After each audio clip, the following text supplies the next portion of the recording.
na siya. Oh, sister. Ganap bumili ng mga... So ayan, andito na naman sila sa crabs na mimili.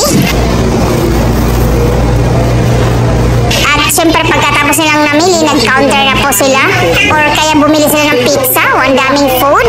Naka-picture lang. Yan.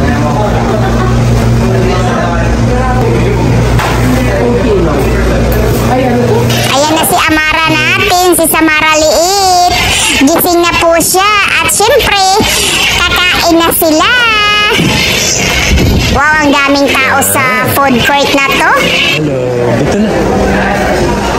Ayan, andyan na pala sila mami face niya. Pagigising lang po ni Amara niyan eh. Nasa kotse pa siya eh. Hello. At saka ano, okay ka lang dyan? Baka sineselebrate talaga yung birthday ni Aling Baby, no? Ate Baby nila, yung helper nila. Ganun po sila talaga sa helper nila. Tingnan mo naman, sineselebrate ni Sir Vince yung birthday celebration ni Ate Baby nila. Napakasarap naman maging amo nila, no?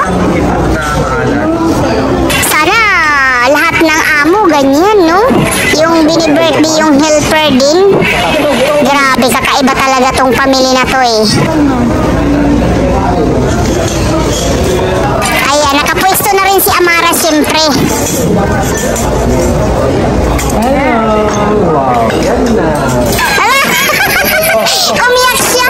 Kayo daw kumain na siya. Wala pang nakalagay na plato sa harap niya. Lagyan nyo na para hindi umiyak. Magwawalwal mamaya yan.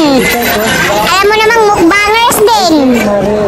Dito na lang siya kasi daanan kayo dyan. Daanan kayo dyan. Ako na dyan. Oo, wala sa mood yung ating baby. Ano kayang pwedeng kainin yan? Siyempre, susubuan ka ni Daddy. Anong birthday ni Ate Baby? Sabi ko nga eh, sineselebrate nila yung birthday ni Ate Baby. Daming handa ni Ate Baby, oh. No, may song. Sige. Swerte, no? Sana ganito lahat, no? Hinahandaan yung helper. Daming handa. Talagang hindi nila mauubos yan. Meron pa? Okay, baby. Bake taho. Okay pa siya sa ipon. Ipon na lang, wag yung